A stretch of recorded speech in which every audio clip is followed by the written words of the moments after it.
Hey guys, Rob Skiba here. Okay, this is going to be the second part in a series that I'm doing on the real X-Files. The last one I did was part one, Ancient Hybrid Armies, and I'm going to continue now with part two.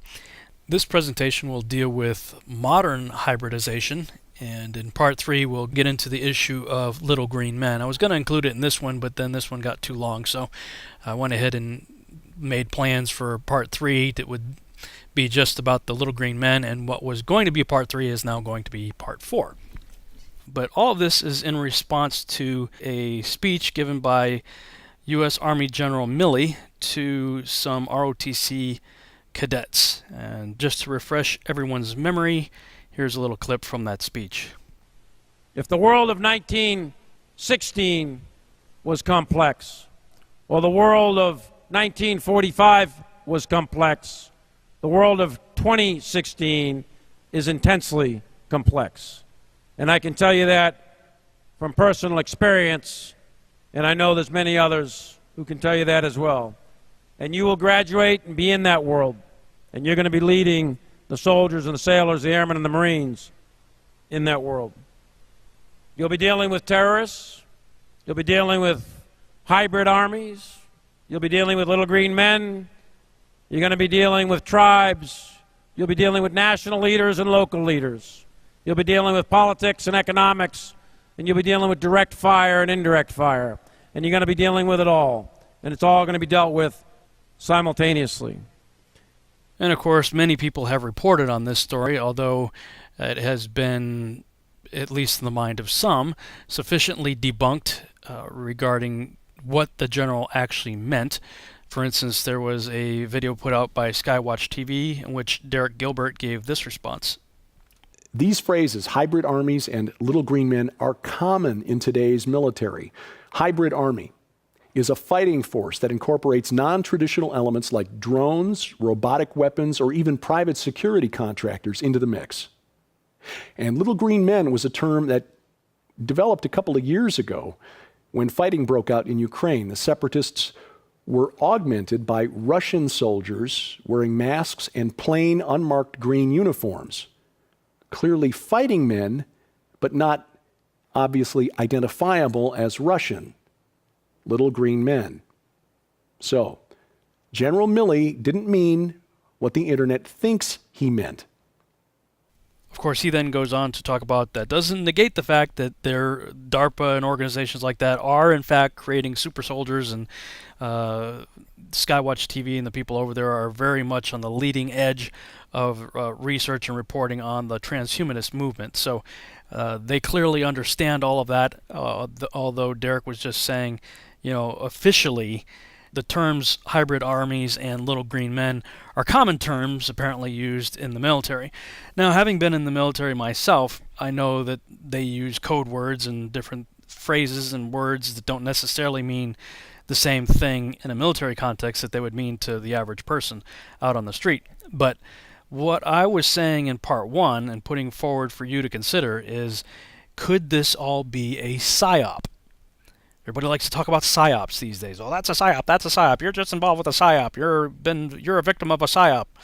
Well, I'm asking, are we being victims of a psyop in this situation? Because clearly there were hybrids in the ancient world. What has been will be again.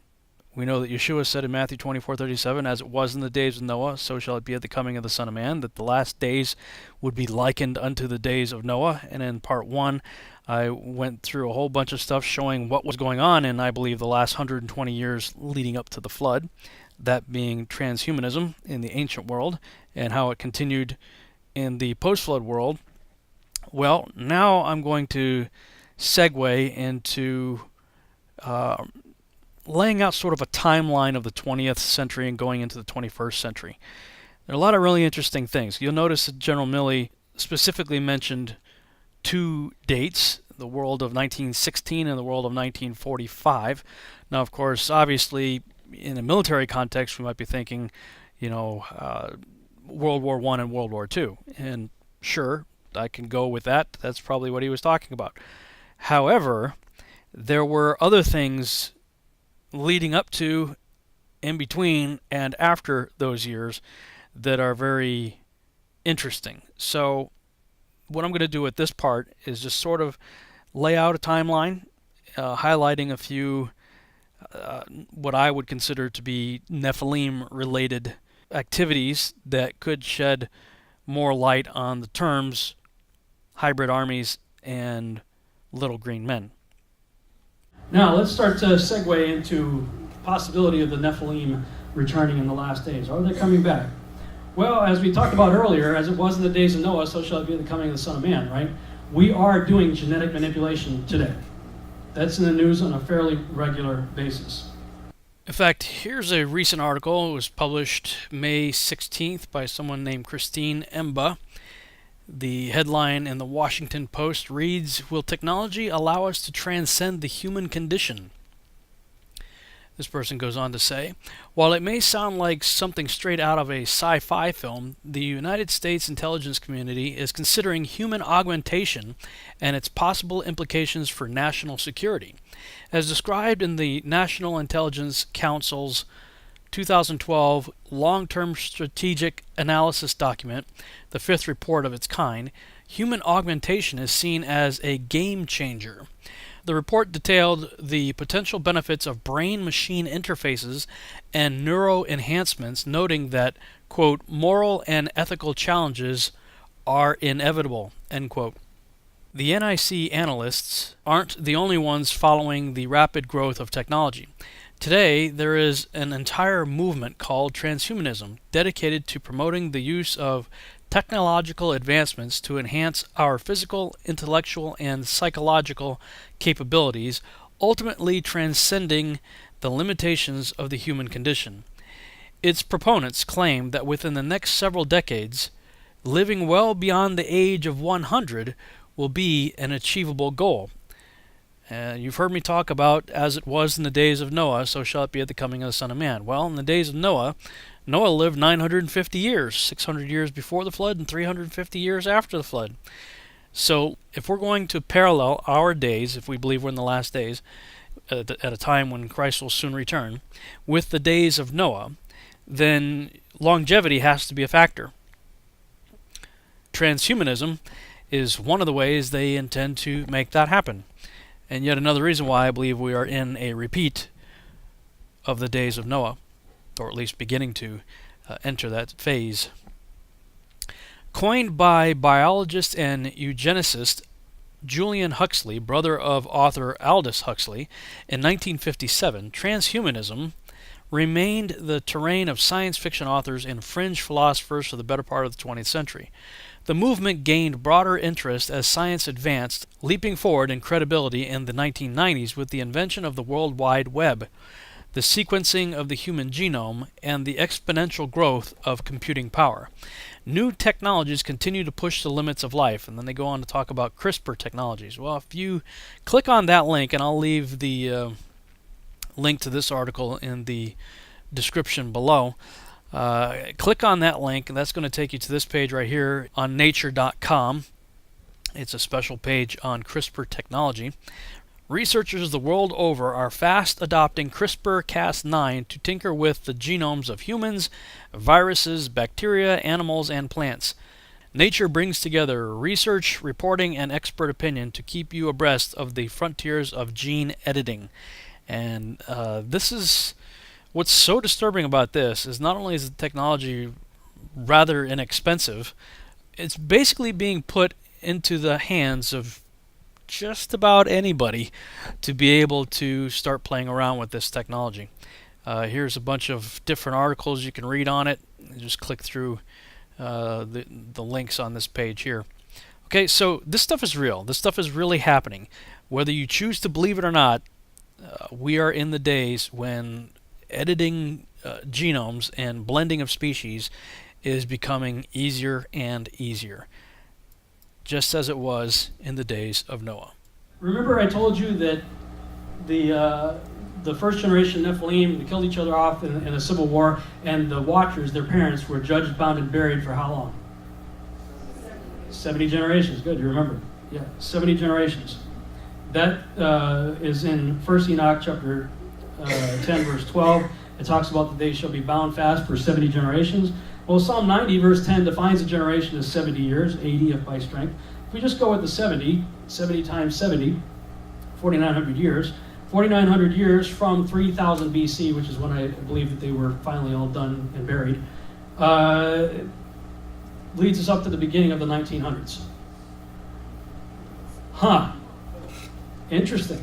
We had a flat line of human development for like thousands of years of technology and transportation, horse and buggy, beasts of burden and stuff like that. All of a sudden, planes, trains, automobiles, supposedly sending men to the moon, and, probes to the farthest reach. How did that happen in like 50 years? Could something have happened that gave us a little bit of help? Well, I started kind of doing a chart looking at various websites and human development and technology and transportation and knowledge and things like that, and found certainly when you get to around the flood, there was a high level. Obviously, a lot of the megalithic structures, I believe a fair amount of them were actually pre-flood structures that still survive to this day. But there's some that show up almost immediately after the timeline of the biblical flood of Noah. So you've got this, pretty high level of intelligence, probably modes of transportation. And then it takes a nosedive at the Tower of Babel. And, well, that makes perfect sense. If you've got all these people and they're gathered together under the leadership of one guy whose plan was actually, if you read the extra biblical text, his plan was to kill God and set himself up as the king of the universe. God comes down, confounds their languages, sends them out, 70 different people groups, 70 different languages, go away, talking about the same guy. Well, I mean, that's great if you've got Einstein in your group, but what if you're stuck with Pee Wee Herman? And you're, okay, our language line is toast, we're going to start over, let's start drawing pictures on cave walls, Oh, here's a horse.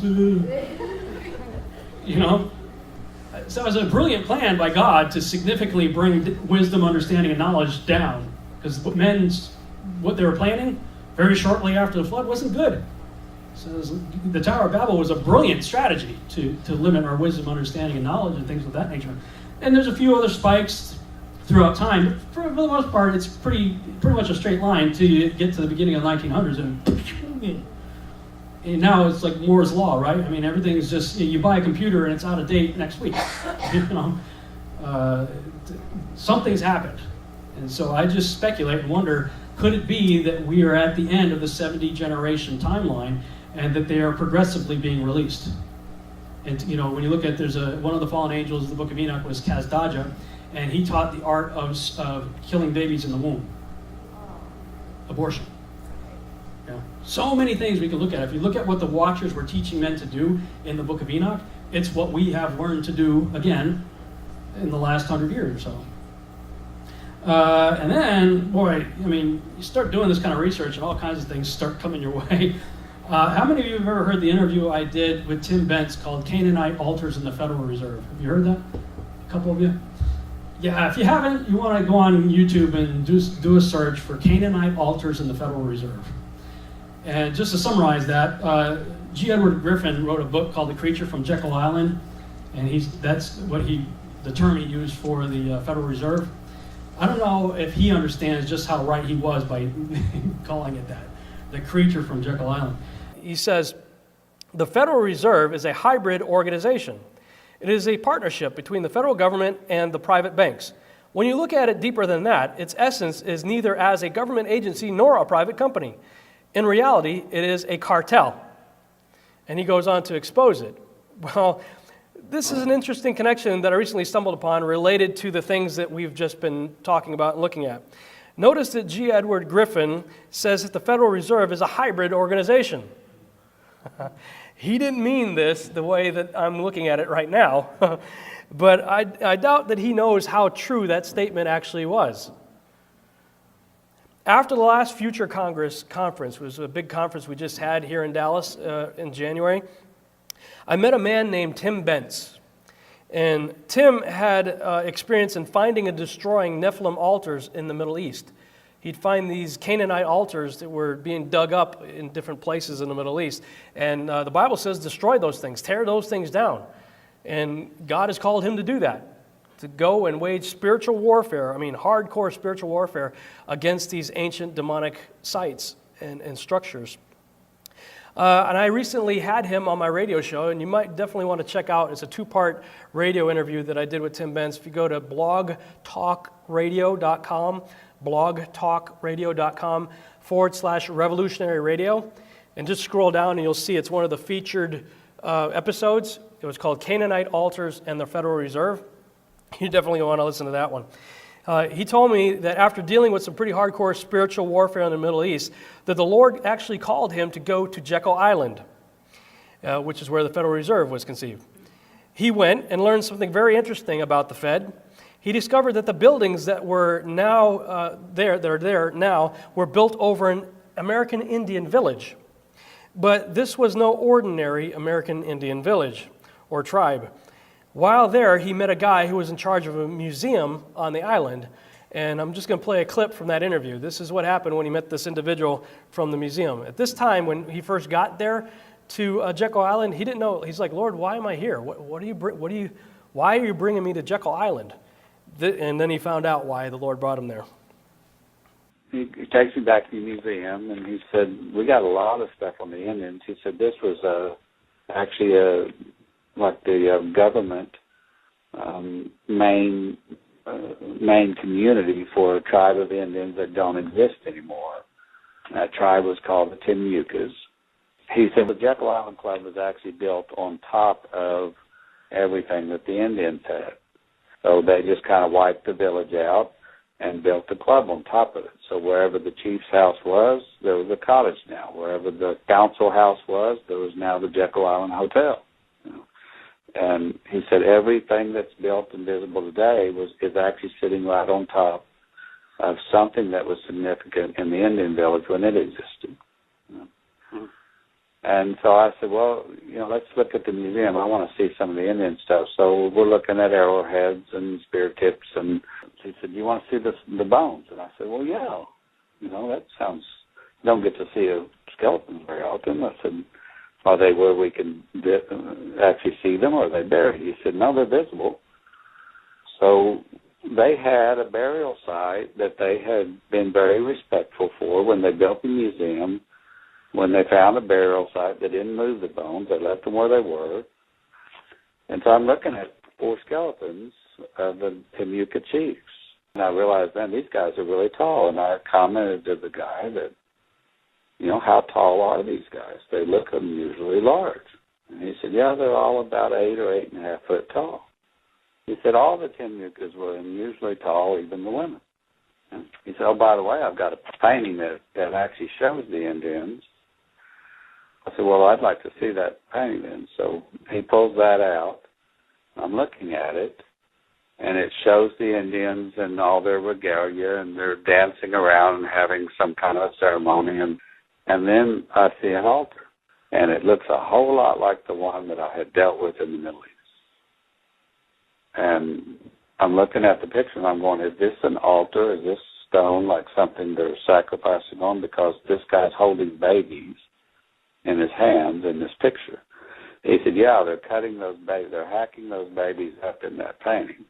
And so when you look at the details, 2 of the shamans or chiefs are holding a baby up by the ankles, and they're whacking their heads off and spilling the blood on this altar. And I'm like, sir, I don't want to be disrespectful of your training and archaeological understanding and history, but I don't know of any native tribe that did what I'm seeing here, unless it was an act of war. And this is really, really unusual. And I've seen this type of scene with artifacts over in the Middle East. And I've seen weapons like this over in the Middle East. Well, he was quite interested in that because he loves Native American history, but he's starting to question, maybe I need to dig into this more. That was his comment. So I said, at that point, then I thought, I believe this is why I'm here. I needed to see this and hear about this. At this point, I'm not that concerned about the financial stuff anymore. I'm wanting to know, where is this altar? And so I asked him, I said, can you take me to this altar? He said, I can take you to the altar, but you can't see it. And I said, why can't I see it? Is it buried? He said, no, it's not buried, but it has a house built on top of it. I said, who would be crazy enough to build their house on top of a blood sacrifice altar? He said, well, Rockefeller was. So Nice. we go over there, and he's got the keys, though. So we go into the house, and he takes me into the parlor. He said, you're standing right on top of the altar right now. This is the room that is built on top of it. Now, this parlor, that's where those guys, J.P. Morgan and all those guys, actually conceived of the Federal Reserve, right? Right over that altar. That's exactly right. It's the room that they were sitting in when they drew up the entire legislation and plan to pass it that became the Federal Reserve Act. Wow. So this was the conception of the Federal Reserve banking system, on the parlor sitting on top of a blood sacrifice altar. You wonder why our banking system and our monetary system is so corrupt? It was literally conceived over a Canaanite blood altar. And Rockefeller put his house right on top of it, and the parlor where the whole thing was conceived of was right above the blood altar. The Federal Reserve. Talk about a creature from Jekyll Island. G. Edward Griffin, I don't think even knows about that. But his title for his book was appropriate for sure. If the world of 1916 was complex. Then you have in 1918, specifically in January through March of 1918, the famed occultist Aleister Crowley, you guys know who this guy is? Yeah, began a series of magical experiments called the Amelantra workings, in which he was said to have opened a portal to another dimension, allowing an entity, I believe a demon, named Lamb to enter through it. And this is the picture that he drew in 1918 of this entity. Looks remarkably similar to what we would consider an alien gray in today's pop culture. 1918. Eugenics started here. What is eugenics? Well, eugenics is the whole idea that there are inferior and superior races. And they determine who is inferior and who is superior. The forced sterilization and even genocide of the non-Caucasian weak and crippled began here in the United States in the early part of the 20th century. Our government has a history of taking over people's reproductive future. It's just a fact. This right here is an interesting picture I found when I was looking up eugenics. In the first half of the 20th century, the United States promoted efforts to, quote-unquote, breed better human beings. The pseudoscience called eugenics included forced abortions, sterilization, and other methods of family planning. Where have we heard that term before? Family planning, family planning. Most of family planning consists of killing babies. How is that family planning? Abortion, human sacrifice. This picture right here I found, it talks about the light flashes every 15 seconds, $100 of your money goes for the care of persons with bad heredity, such as the insane, feeble-minded, criminals, and other defects. And we see, and every 16 seconds, a person is born in the United States. And it talks about this, in the middle there, it says Eastern States Exposition. I worked at the Eastern States Exposition for 6 years as an audio guy doing kid shows. So this was actually an exhibit from the early part of the 20th century at the fair that I used to work at when I lived in Massachusetts. And I was just looking for eugenics information and found this poster. I said, wow, I used to work there. That's crazy. This was an exhibit there back in the early part of the 20th century. Every 7.5 minutes, a high-grade person is born in the United States and will have the ability to do creative work and be fit for leadership. Only about 4% of all Americans come within this class. So they're basically saying only 4% of Americans are worthy. Everybody else falls in the inferior category. So we had the beginning of the eugenics wars taking place here in our own country in the beginning of the 20th century.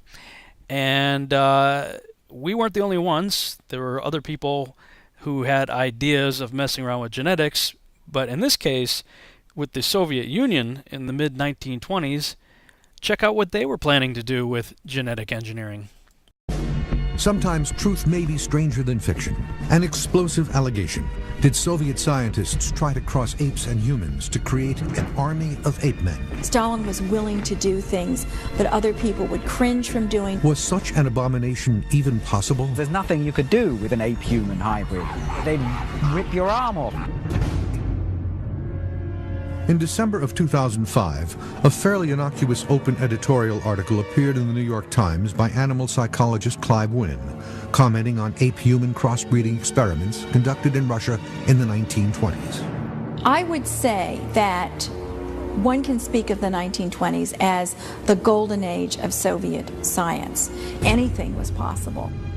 The story was quickly picked up by Russian and European papers, introducing even more explosive information. An article in the Scotsman newspaper stated that in 1926, the Politburo in Moscow passed the request to the Academy of Science with the order to build a living war machine. A new, invincible human being, insensitive to pain, resistant and indifferent about the quality of food they eat.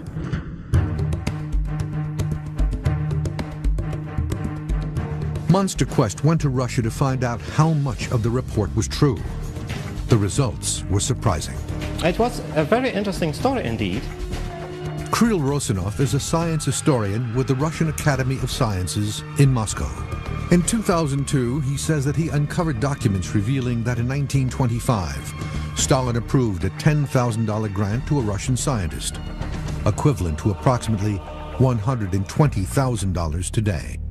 The Russian scientist named Ilya Ivanovich Ivanov undertook a very strange experiment. Actually, he went to Africa in order to carry out the artificial insemination of chimpanzee females with human sperm. Rosanov wanted to know how far this experiment went, and whether Stalin or anyone else in the Russian government knew what they were funding. It's possible that they did not, as similar grants to other scientists were common at the time. Although DNA research was in its infancy at the time, Ilya Ivanov recognized the biological similarities between humans and chimps. The blood proteins were very similar. If the blood cells are so similar, sperm cells and eggs should be very similar too.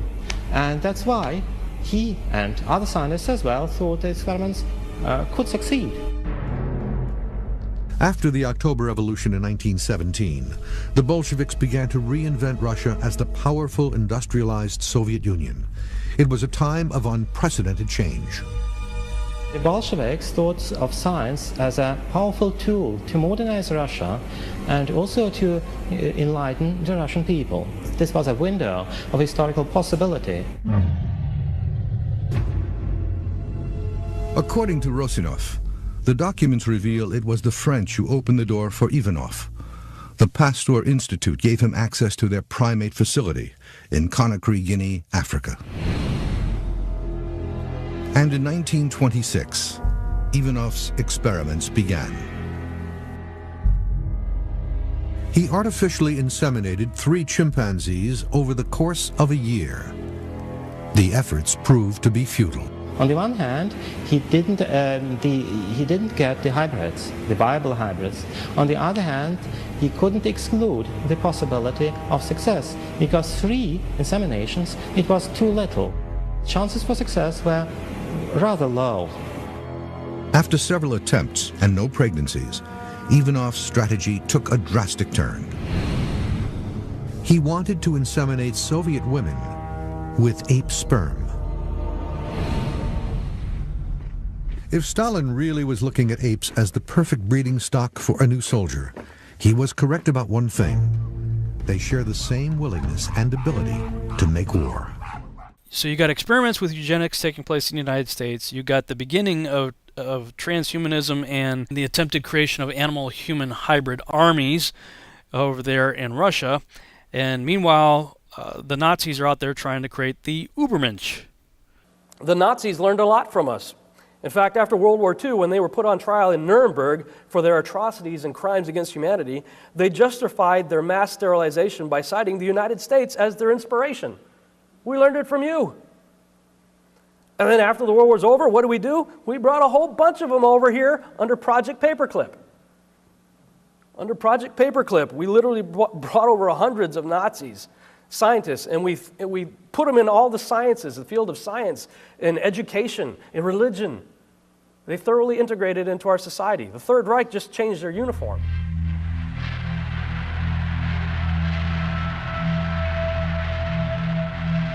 Most transhumanists today shudder whenever Hitler's name is mentioned.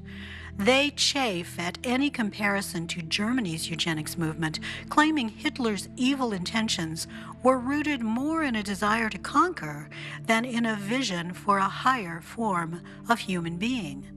And yet, like Hitler's German experiment, the transhumanism movement, if left unchecked, will forever alter humanity's genome and with it, our society.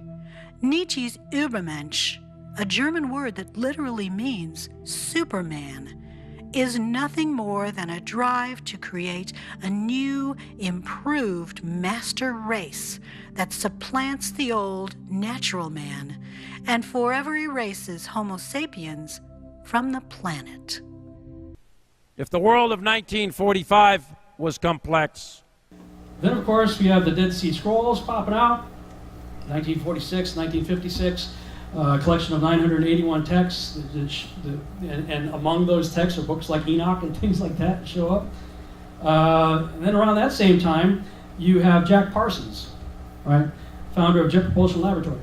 Supposedly, Crowley's portal was further enlarged by Jet Propulsion Laboratory founder and rocket fuel scientist Jack Parsons and Scientology and Dianetics founder L. Ron Hubbard in March of 1946 at a location that later became known as Area 51.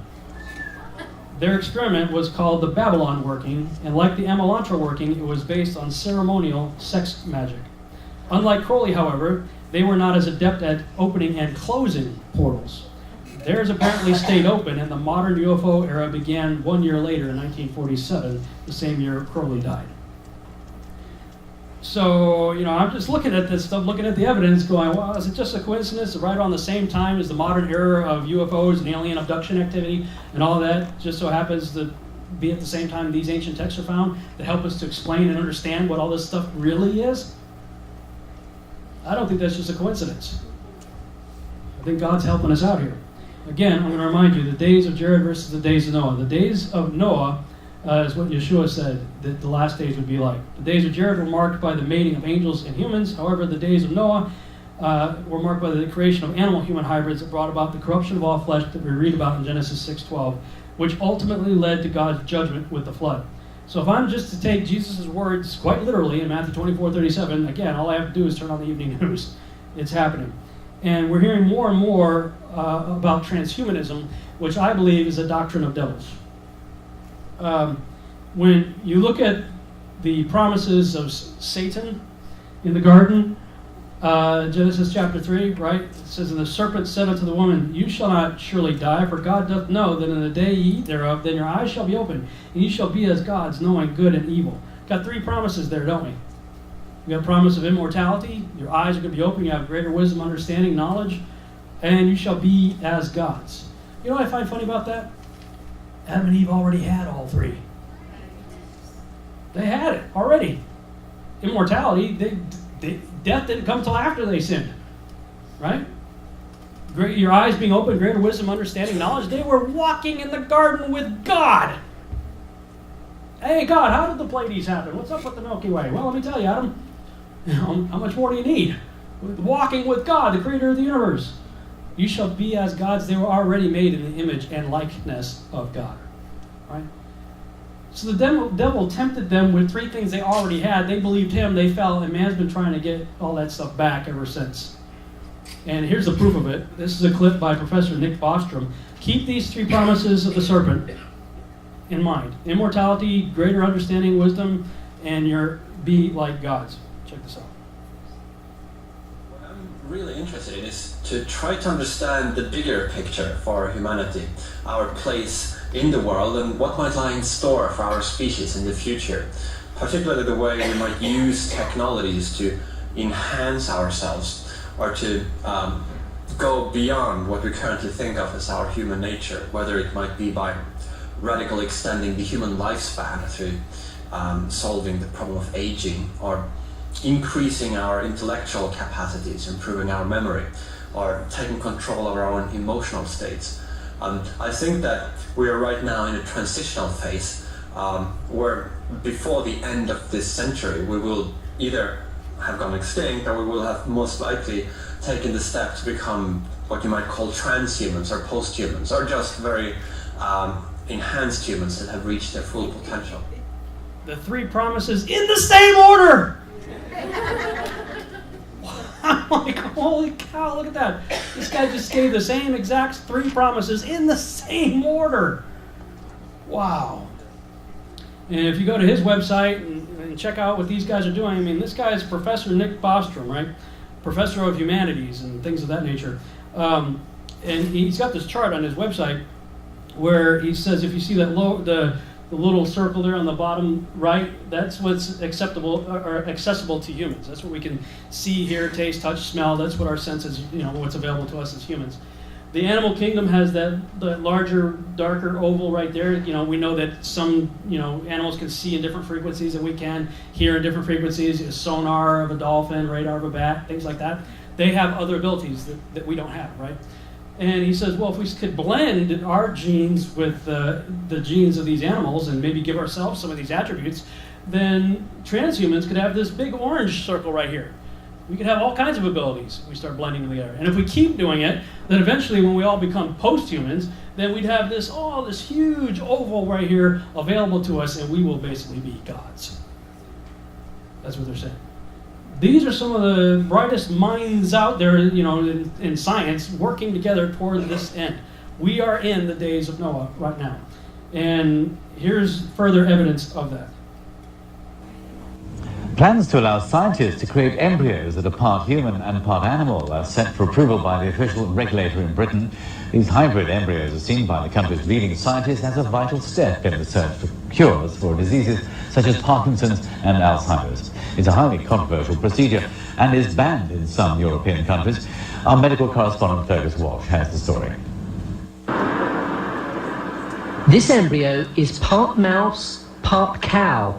In a few months, this Newcastle lab is hoping to create a human-cow hybrid. This is highly complex science, the creation of cytoplasmic hybrids, known as cybrid embryos.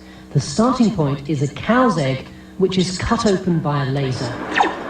The DNA is sucked out. The next step is to take a human cell, perhaps from a patient with Parkinson's disease, and inject it into the egg. Now this is the crucial point at which an embryo is created, because by using an electric shock, the hybrid embryo starts growing, the cells subdividing. In reality, it's smaller than a pinhead, and when it's just 6 days old, the embryo shell is broken open. Inside are stem cells, the body's master cells. The ultimate aim is to reprogram them into any tissue in the body. For example, nerve cells, heart cells, or brain cells. Inside this barn is a herd of cows that evolution could never have produced. What a sight! Every animal here is a clone. They're all genetic copies of just 2 original cows created in the lab. They were created by genetic engineering in the hope of saving human life. Hey! Antibodies are produced by our bodies to fight disease. They can destroy lethal infections like SARS and poisons like botulism. But no one has found a way to mass produce them until now. Dr. Robles' calves are worth up to $500,000 each. They have human DNA inside them. Their future is to be milked for their blood. This is the world's first antibody extraction parlor. For 2 hours every week or so, these precious cows are connected to pumps that filter their blood and extract human antibodies. The ultimate goal is to, say, take anthrax, expose the cow to anthrax, and inject it with anthrax, at which point it starts making lots of antibodies against anthrax. And then you can collect those antibodies, purify them, and treat people who have been exposed to anthrax. But it's no easy job to get cows to produce human antibodies. You have to genetically modify the cow's immune system to make it at least partly human. Dr. Roble has had to copy 2 sets of genes out of our DNA, which he then combines into a package called a microchromosome. But to get that microchromosome into the cow, he's had to use one of the most complex cut and paste jobs I've ever heard of. Take the microchromosome and you transfer it from mouse cells to chicken cells. Okay? And this is a specific chicken cell line that allows you to cut and paste chromosomes. And the best way to carry this chromosome is actually in a hamster cell line. So then it goes to a hamster cell line. We then transfer it to the cow cell line. So let me just get this straight. To make a human chromosome, you have to go through mice, chickens, hamsters, and then cows. And then finally cows, yes. Wow. Because each cell type has its own peculiar but specific quality that allows us to do a specific kind of manipulation. These cows take blood donation to a whole new level. Just 10 or 20 of them could supply the yearly worldwide demand for one of Dr. Roble's antibody therapies. And it's the kind of advance that only genetic engineering could have given us. But in order to really take advantage of the technology, we're going to have to embrace it. We're going to have to embrace it. Did you hear what she said? To get a human chromosome, you got to go through mice, hamsters, chickens, and cows. What did Genesis say? All flesh had become corrupted? There's just one micro example of what's going on right there. I mean, you want to talk about a cow-human hybrid? It's called a minotaur. Shows up in the mythology, right? Or is it myth? Maybe it's real. Maybe it's what I've been talking about all along here. Maybe it's the process of corrupting the image, as Doug Hamp would say, opening up forbidden gates, as Tom and Nita Horn would say, that are bringing about the return of the Nephilim. I mean, they are literally undermining the web of life. Check this out. They've put spider genes into goats in hopes that they can milk the goat to get spider web protein to make bulletproof vests. They've put cow genes into pigs and made cowhides on those pigs. They had what was called an enviropig, a pig that would have manure that was less toxic. There's a genetically modified salmon that was created by Canadian researchers that was tested up in Canada. They put these frankenfish into tanks and they fed them sufficient food and there was no problem. When they reduced the amount of food, the frankenfish freaked. They started killing and eating their neighbors.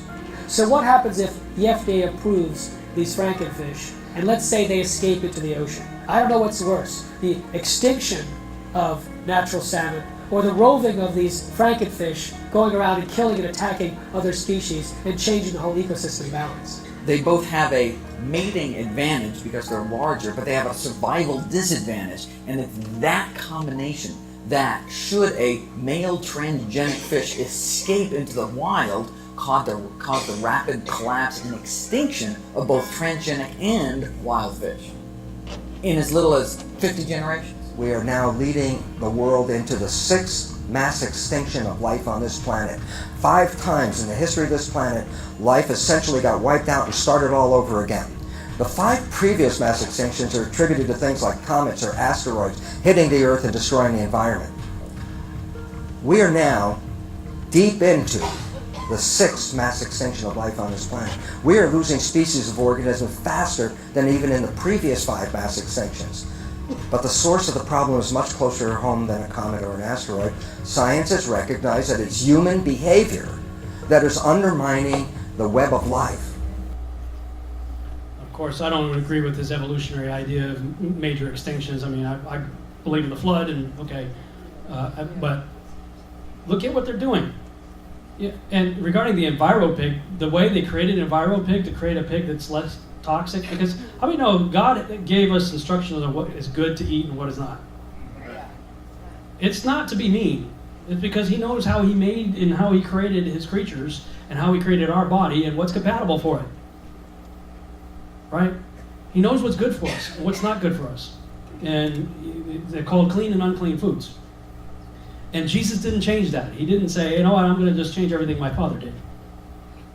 Because they're one and the same, aren't they? Yeah, but even secular scientists will tell you pork and shrimp and all the things that are considered biblically unclean foods, secular scientists will tell you the same thing, that stuff is not good for you.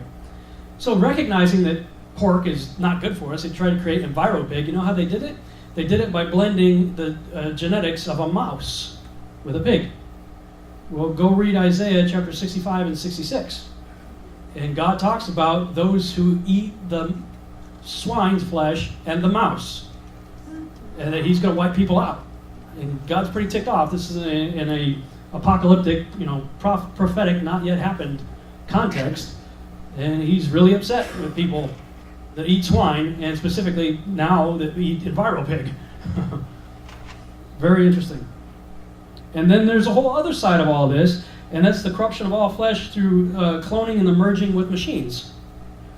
Part of the singularity in the transhumanist movement. And you got, Time Magazine talking about cloning, and there's this article right here, Time Magazine, the front cover, 2045, the year man becomes immortal. What's going on with that? Well, here you go. Check this out.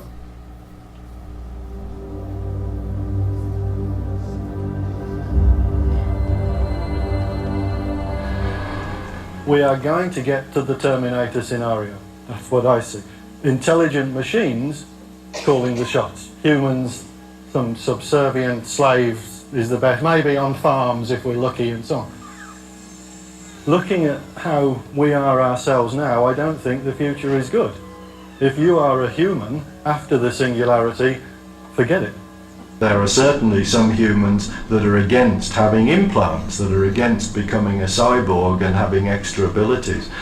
It's difficult to see much of a positive future existence for them. Clearly, the world is going to be dominated either by intelligent machines or cyborgs, or a combination. That's where the future's going. And as a cyborg, if a human came to see me and it starts making silly noises, a bit like a cow does now, if a cow comes to me and says moo, moo, moo, I'm not going to say, yeah, that's a great idea, I'm going to do what you tell me. So it will be with a human. They'll come in and start making these silly noises that we call speech and human language and so on. And these trivial noises, I'm not going to do those silly things. Why should I? This creature's absolutely stupid in comparison to me. And as the technology becomes vastly superior to what we are, then the small proportion that's still human gets smaller and smaller and smaller until it's just utterly negligible. There's more computing capacity in a little grain of sugar when it's nanotech, 1 bit per atom and flipping back and forth in femtoseconds. There's more computing capacity in that grain of sand than our human brain by a factor of, I don't know, billions or something. So that these machines, if we, humanity, if we decide to build them, we're building gods. Consider the analogy of the way we, as human beings, we look towards ants or mosquitoes as pests, We kill them and we don't give a damn because we feel we're so superior to them. They are so inferior to us. So who's to say that an intellect, which then becomes trillions of times above human capacities, may look upon us in the same kind of way? We could never be sure. As a brain builder myself, am I prepared to risk the extinction of the human species for the sake of building an intellect? Because that's what it comes down to. Yep. You might remember in part 1 I talked about a lecture by Hugo de Garis. I said it was going to be in part 3, but the way things are going right now, it's probably going to be pushed over into part 4, it looks like. But if you want to check it out, I'm only going to play a segment of it. If you want to see the whole thing, you can go to YouTube and just search for Professor Dr. Hugo de Garis on Who Should Rule, Humans or Machines. A very, very interesting lecture dealing with the coming Art-elect war and the whole issue of transhumanism as it pertains to blending with machines and, of course, the coming singularity. We are fast approaching an event unprecedented in our history, a tipping point known as a technological singularity. When this happens, the world will change forever. I think we should embrace the singularity. You see, fundamentally, I'm an optimist. Optimists make history, not pessimists. So I'm going to come up with a solution that some people, they find very surprising.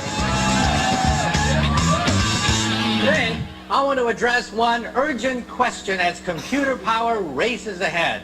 What happens when the machines become smarter than us? You saw what happened in The Terminator. You saw what happened in Blade Runner. What are we going to do about it? Well, I'm going to give you a radical new solution, and that is merge with them.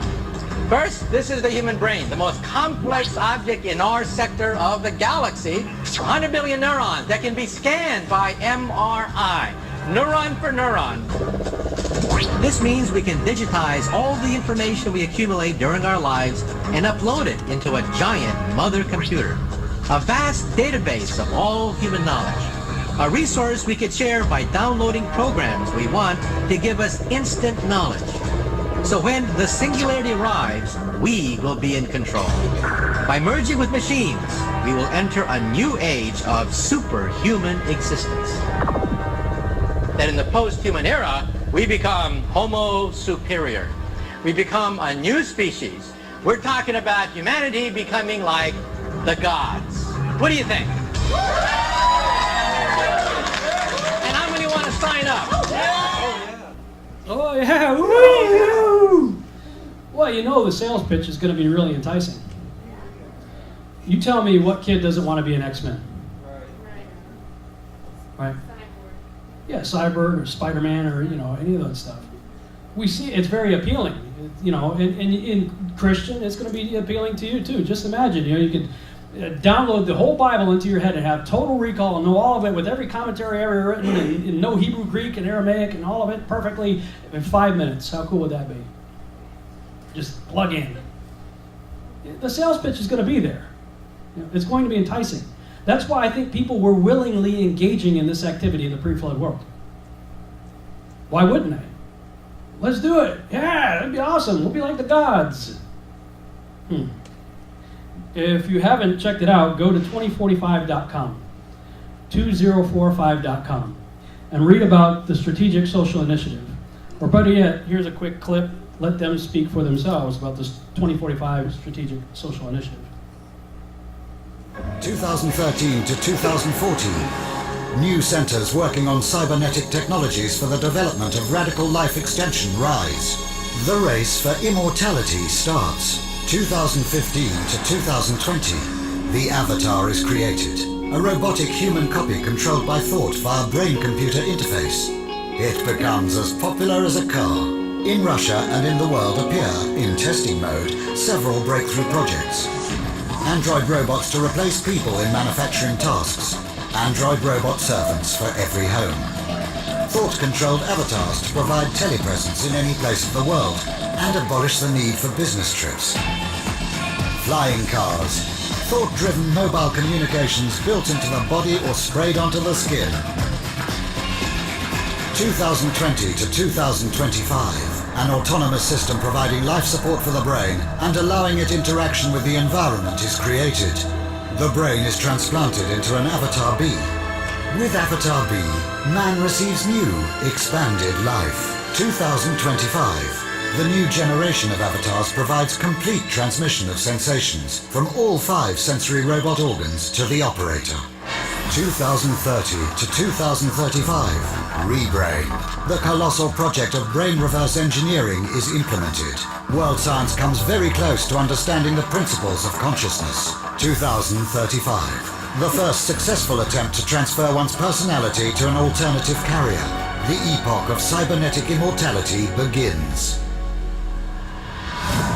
2040 to 2050. Bodies made of nanorobots that can take any shape arise alongside hologram bodies. 2045 to 2050. Drastic changes in social structure and in scientific and technological development. All the prerequisites for space expansion are established. For the man of the future, war and violence are unacceptable. The main priority of his development is spiritual self-improvement. A new era dawns. The era of neo-humanity. After all that, they finally decided to get spiritual. This is real. These are some of the most brilliant scientists in the world getting together at these symposiums and they're having the 2045 Strategic Social Initiative, and they're doing this stuff. And for many of us, this is well within our lifetime. 2045. And their stated objective is to achieve immortality. And we would say parenthetically, without God. What do we need him for? Well, we can become gods ourselves. That's what they're doing. That is indeed what they're doing, and that's where I'm going to go ahead and stop this presentation, and in part 3 we'll get into the issue of little green men. So stay tuned, there's a lot more to come.